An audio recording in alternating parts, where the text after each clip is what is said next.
On this Web Extra, we're going to give you a little bit more detail behind how to make this picnic basket. And it starts right here with the stepped miller dowel. You used a stepped matching bit, and it's got serrations on the end so that when you plug this into that hole, that really grips. And that's the way, with 4 of those, that the lid locks to the base. So miller dowels, they're called. Very handy for that.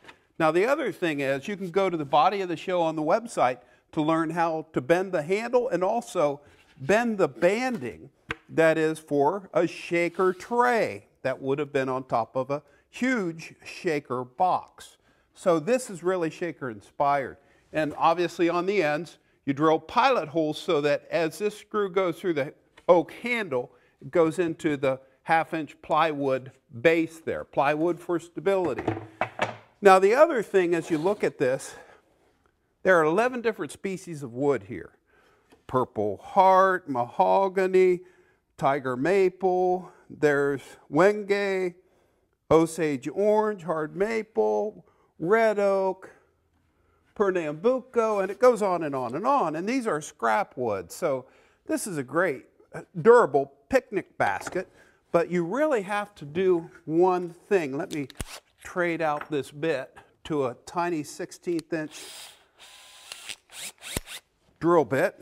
And where these slats come into the base, what you do is you have to drill tiny 1/16-inch pilot holes and tack it in with these tiny ring shank nails. That just means that the nail is serrated on the shank so that when you drive this steel nail that's copper plated in, it really holds, it cinches it down. So I'll drive this home. And if you do not drill that tiny pilot hole as close to the end of this stave, that's what these thin recycled slats are called, it would split that out in a heartbeat. So it's critical to always drill the proper pilot hole for nails and for screws. And that's how you draw it all tight together.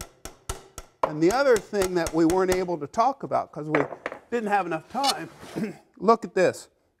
This is 80-pound fishing line, and I drew this tight, 38 staves altogether on the oval base, and then I tacked it here, and then on the top, one nail goes all the way through, and then it's just bent over, and that holds that securely. And so large beads at the top splay it out, because the small beads, when you stagger that and string it all together, that's at a 5-degree angle. So the plywood base, 1/2-inch, has a 5-degree bevel cut on it all the way around too.